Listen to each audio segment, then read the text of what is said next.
¡Qué maravilla es el Estiagua! ¡Qué maravilla!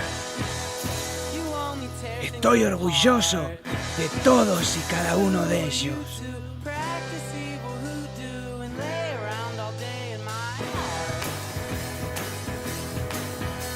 Aquí estoy, tomando una sidrina con algunos de los clásicos estiagüenses.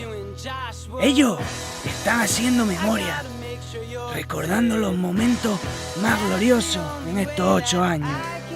Hace 8 años, cuando 5 tipos fundamos el Estiagua,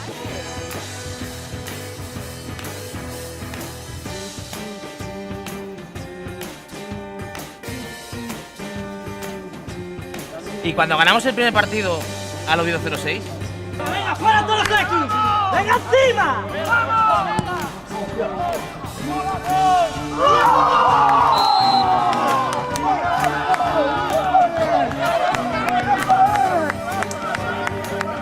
Los 2 años en que ganamos el premio al Juego Limpio. ¿Y aquel día que ganamos el Oviedo de Tusta? Hostia. Bien, bien, bien. Vamos, Juanmi.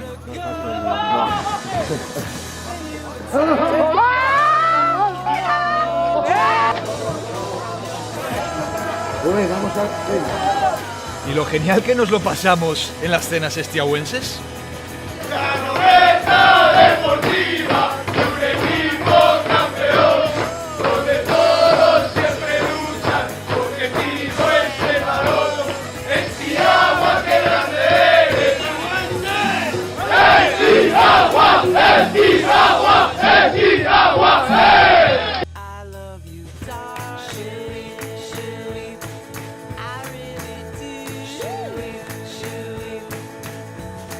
Están ilusionados porque se está preparando un proyecto bonito.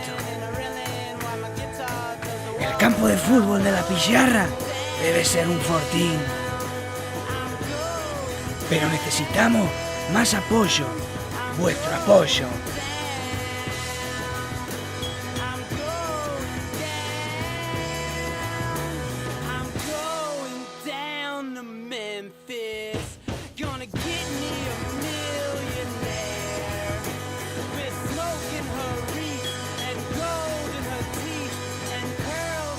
Hoy me voy a dormir con el espíritu más amarillo que nunca.